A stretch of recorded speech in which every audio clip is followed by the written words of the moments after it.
going to share my screen. Hopefully that works. Can you see it? Can you see it? Can you hear us? Yes. Okay. All right.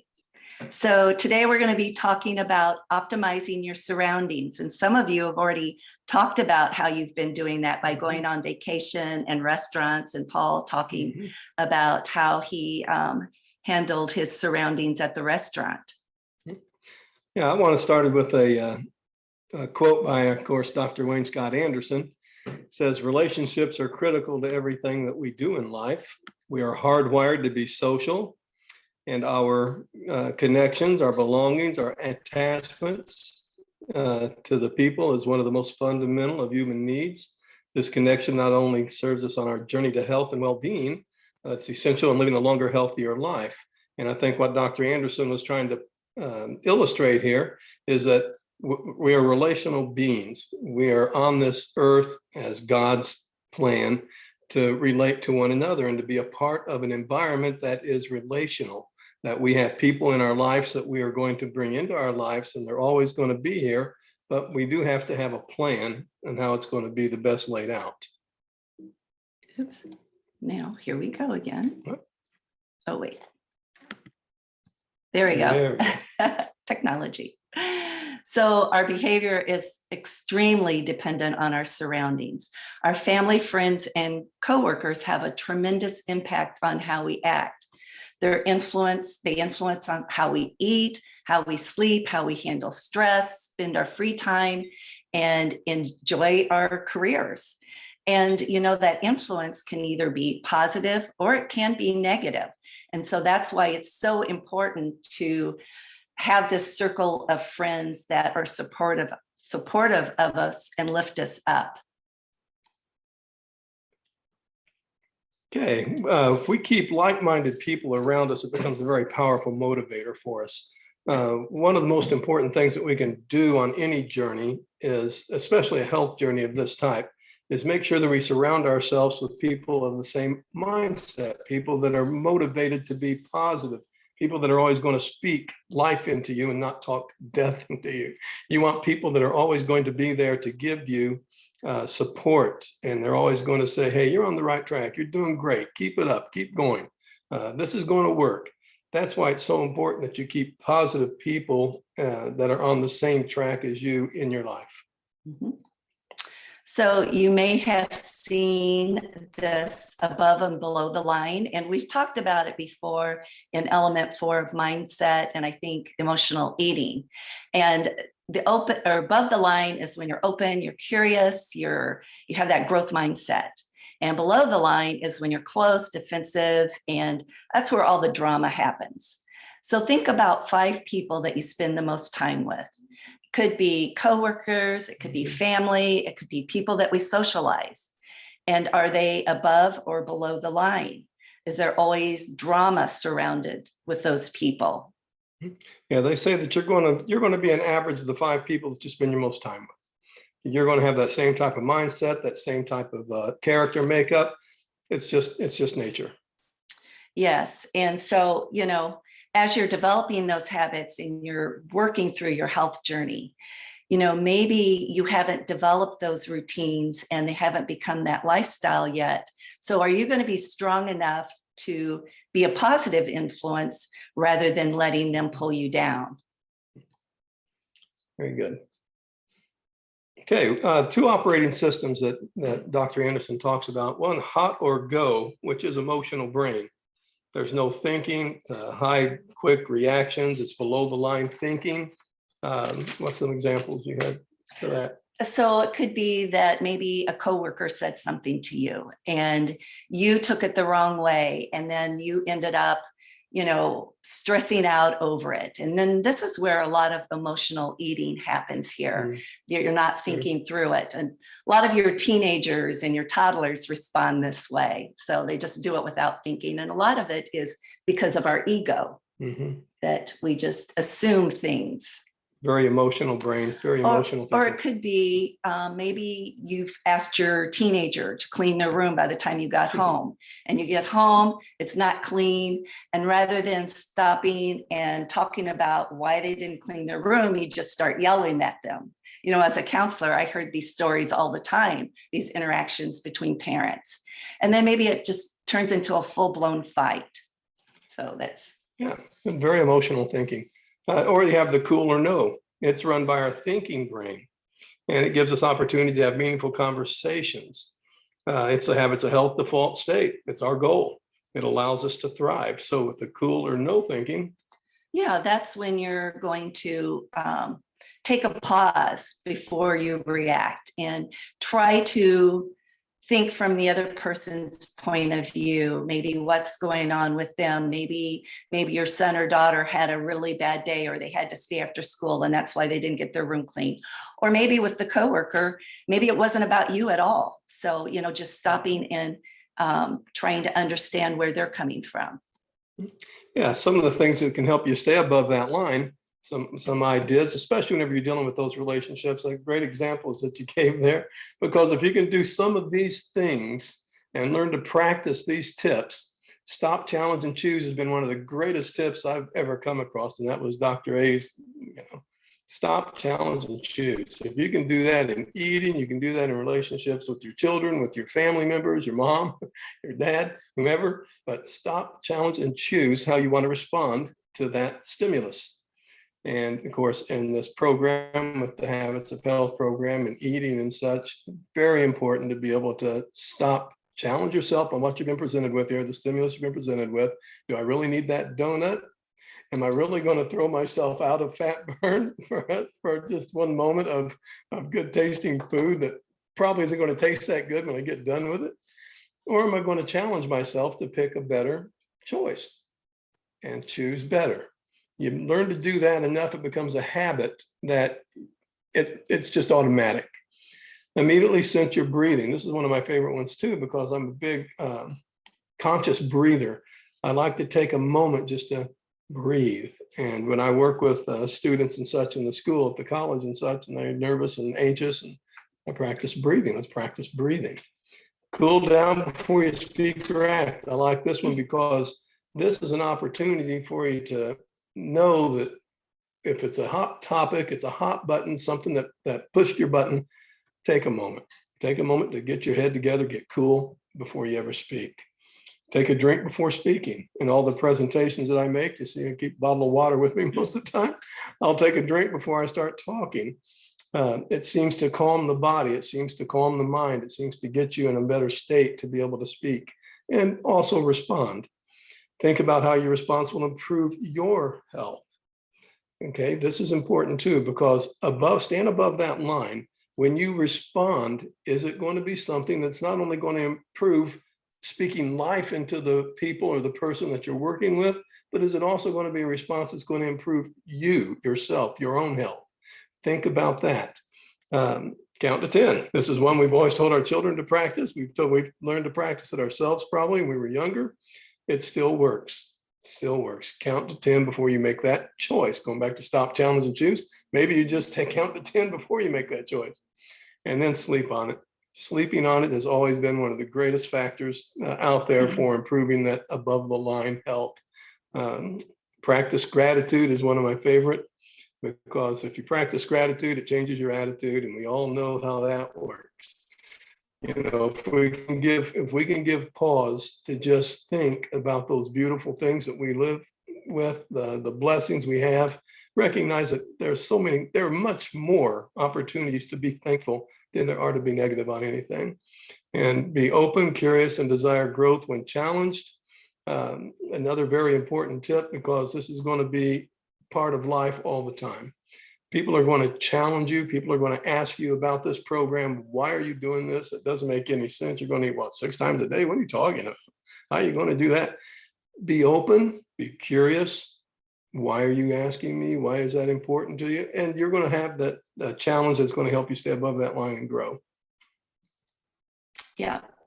So Dr. Anderson gives us 4 questions that can help us take a bad situation and really diffuse the drama. And this is where the above line thinking comes in. So what is happening? What did I want to happen? What is missing? And what's next? And so if you practice some of those action tips, then you've got some time to think about some of these questions. And the more you practice it, the better that you get. So one of the critical roles to optimizing our relationships with others is to become better at managing the difficult ones. And those are usually the ones, like Adrian was saying, that try to sabotage us, push our buttons. They're filled with drama. So when we start improving our own emotional behavior, we become stronger, we become more confident in our habits. Then we can also become more aware of other people and what their emotional state is. And so when we can do that, when we can look at things from another person's perspective, then we're going to start improving our interactions with them. Okay, what type of support systems can we build? What are some examples? What are some great ideas?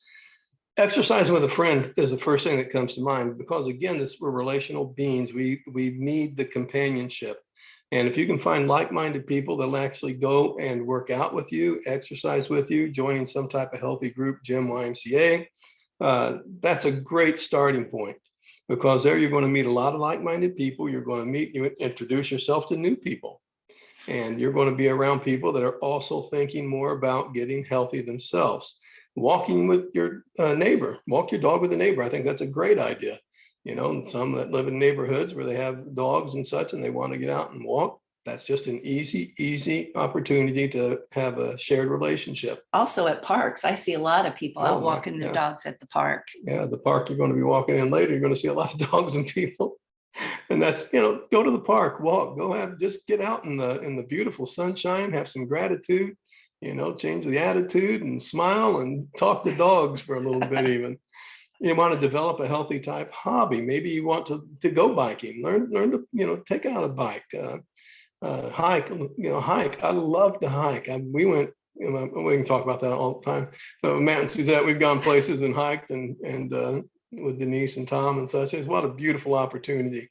What a great opportunity to fellowship and share and just get out in the nature. What a hobby that is if you can make that a habit. I'm going to take up pickleball. Pickleball. I played pickleball in college. I learned how to play it and haven't played it since. So that's been a long time ago. and I've actually recruited a friend to do it with me. So we're going to do it together. Yeah, it's becoming a big thing. Yeah, big thing. But develop, like I said, that healthy type of hobby. And then lean into your coach. It helps you stay accountable. It's very important that if you have questions on anything in this journey, do not hesitate to relate to your coach. Your coach has been there, talked to many people about these same questions that you have.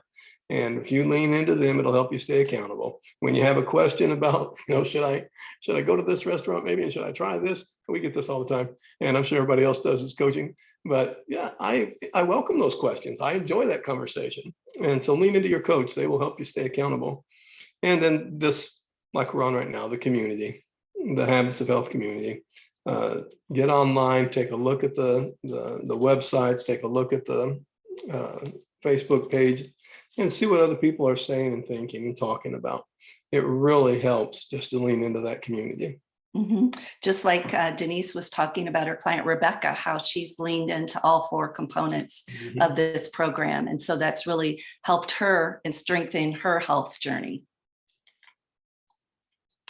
Okay, so as you're going through your health journey, there may be a time when you have to avoid some of those people in your life that are not leading you to that health and well-being. And especially when you haven't developed those strong habits yet. You know, if it's a spouse or a family member, it might be hard to avoid them, but at least have a conversation with them and see if you can't get them to support you. But, you know, if you're just starting out and you socialize, you have a group of friends that you socialize with, and it all revolves around eating and drinking and just those types of things, maybe you have to take a pause from that just for a few weeks until you start strengthening your own habits. And then you become better at saying, no. I know that, like with my oldest son, it is so ingrained in him now that he doesn't even think about, saying no, I'm not going to have cake. We have birthday parties and amazing. we have cake, and he never eats cake. And, nobody thinks anything of it. It's just, that's his lifestyle. So. Okay, so again, as we're walking through the habits of health and we're learning, Dr. Anderson talks about 4 stages that we go through. The first one is the unconscious incompetent. And that's when we have an idea about the habits and how to transform a particular habit, but we're really not quite sure. So we're just learning about it. And then the next stage is the conscious incompetent. So we're learning more about it through our coaches, through the life book, community, we're getting feedback, and we know about the skills. You've been learning about those actions, stop, challenge, and choose. And so now you're getting ready to start practicing them. And again, this is when it's so important to surround yourself with those people that can lift you up and help you move forward in that journey. Okay, and the next 2 are conscious competence. Now we're competent. Now we are aware and we're recognizing this.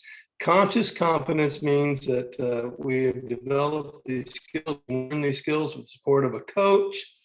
You got these new habits and skills that's transforming your behavior. You're conscious of them and you're thinking about them. And again, it's a lot like, I relate it to shooting free throws, Matt.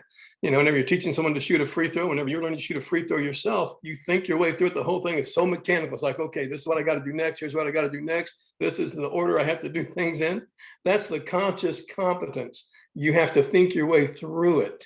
But then you finally get to that 4th level, that 4th stage. It's the unconscious competence. It's now you step up to the free throw line, 3 dribbles, raise up, boom. It's just automatic fluidness.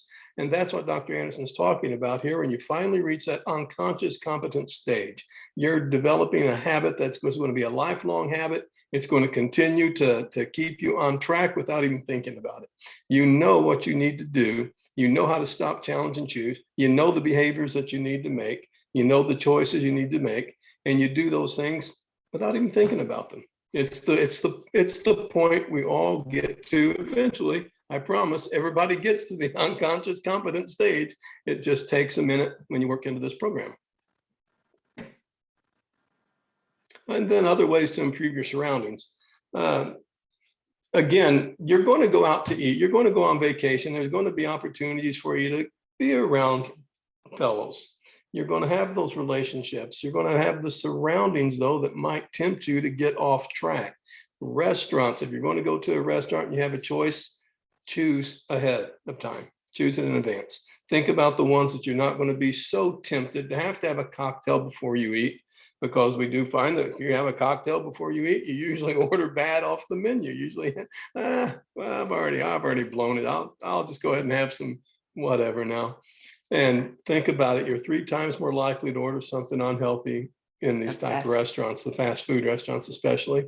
That I try to avoid the fast food restaurants. I don't have a whole lot of faith in what they're feeding me in the first place. And then you get in and go ahead. Yeah, and a lot of times you go in with good intentions of, I'm just going to order a salad.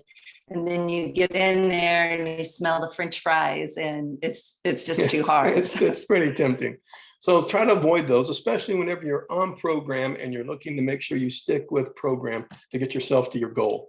It's a lot easier after you've reached that goal and after you've now learned to make those choices and you become that unconscious competent. Now you know that you're doing things on an automatic basis. Grocery stores. Always eat something. Always have a full belly before you go to a grocery store, because then whenever you get in there, you're not going to be tempted to just be picking things out that you're like, oh, that'll be good. Oh, that'll be great. I'm going to put these in my cupboard. And stay along the outside aisles where they got a lot of healthy foods and vegetables and fruits and such anyway. Mm-hmm. A lot of people now just order their groceries online and just go and pick them up or have them delivered. So you don't even have to go to the grocery store. And one of the most important things when you first start this journey, clean out your cupboards. make sure before your kit gets in and you got everything out of the way, and keep it out of the way. Don't load your cupboards full of stuff that's going to be tempting. It's kind of hard whenever we do have grandchildren and such, because they do like to keep a couple little snacks in there. But whenever you reach to the health, when you finally develop these healthy habits, you yourself will not be tempted to reach in there and grab some of the things that you got for the grandbabies, maybe. But keep the unhealthy foods out of your sight for the most part. And then electronics, right? Disconnect, because what they have found, and you all know this too, is in studies that show that what you listen to all day long is going to play a negative part in your environment. It's just going to be, you're going to be embedded, triggered, things are going to come up all the time. It's going to throw you off track. Just get your mind out of it. Yeah, especially right now with all the news being so negative. Sometimes we just have to disconnect and, listen to something that's uplifting or positive. And even social media is pretty negative right now. And I know, like for women, we like to compare ourselves to other people. And sometimes that can bring you down when you feel like you're not as far along in your journey as other people. And let's face it, in social media, people don't always show the best self, or they always show the best self. They don't show the things that are going on behind the scenes. So, yep. Yeah. So don't fall for any of that. I think that is about it, Suzette. I don't know if anybody has anything that they want to share about their surroundings. I think when we first started, I think there was some really good sharing, with Paul sharing about the restaurants, going to the restaurants and vacation. So I don't know if anybody else has any ideas. Because everything that we have talked about, if you haven't been faced with it, you will be faced with it. It's going to be part of this journey. Mhm. Yes, that's really We're good. always Connie, going to be relationship. stop sharing your screen so we can see everyone if they have a question. Whenever I started the journey, same thing. I had to quit bringing potato chips in the house. That was a trigger for me. I couldn't eat just 13 chips. My mind was on, there's a whole bag in there. Why am I sitting here with 13? So, and we could still have snacks for the grandkids. Just don't bring our favorite snacks in for the grandkids. Right. Yes. So if Oreos are your favorite cookie, don't buy Oreos, buy something else. Marlene was saying on chat, when you order your groceries online, do so with a full stomach as well. That's a good point. True. So that is a very good point. Good point. I would just offer to people going on vacation, just a suggestion, because my husband and I went away in the winter for a week to a nice warm place. And I was in Fatburn and knew I wanted to stay in Fatburn on vacation. So what I decided, a decision before I left, was there was going to be one night at dinner through the week that I would have dessert. So all of the desserts looked quote unquote institutional all week long. They were not tempting in the least. And then our last night there was a beautiful dessert, and it was so enjoyable. A lot of people think, oh, you never have dessert. You never, have any sweets or anything. Yes, I do. I'm just very, very choosy. So I just decided one time on vacation, I was going to do that. And it just turned out that it was the last night, and it was a beautiful dessert, and I absolutely loved it. And I think when we decide like that, Linda, to make a choice, enjoy it. Don't feel guilty about it. If you're making a choice to have a dessert, then by all means enjoy it. Or maybe just 2 bites satisfies you. But it's all about choices. Hey, Adrian and Connie, that was awesome. I love that. Probably what, I think each of us get little nuggets out of that, of what you said there. But for me, really, it was about, the tongue is such a powerful muscle, probably the most powerful muscle in the body. And you can be around people who are going to speak life into you, or they're going to speak death into you. Right. Scripture tells you. Okay, you want to find those 5 people, and surround yourself with those people who are going to speak life into you. It will make your journey so much easier. And then take that and speak life into others. Right. Because if you're speaking, death into other people, understand what you're doing to them and their surroundings and to their life. But speak life to other people and have people around you speaking life into you. So I took that from all you gave me, and it was so much in there, so much great stuff in there. But remember, surround yourself with people who love you, who encourage you, and this journey will be awesome. Yeah, and Matt, I'm glad you said that, because I'm a big believer in the like attracts like, and you've got to be that which you want others to see, and you've got to be that is going to be your environment and your surrounding. You have to be that. You have to be the one to speak the life into others. You have to be the one to demonstrate how beautiful this world is and demonstrate that attitude of gratitude, and you will be surrounded. You'll be surprised at how those people you're looking for are going to show up in your life. Amen.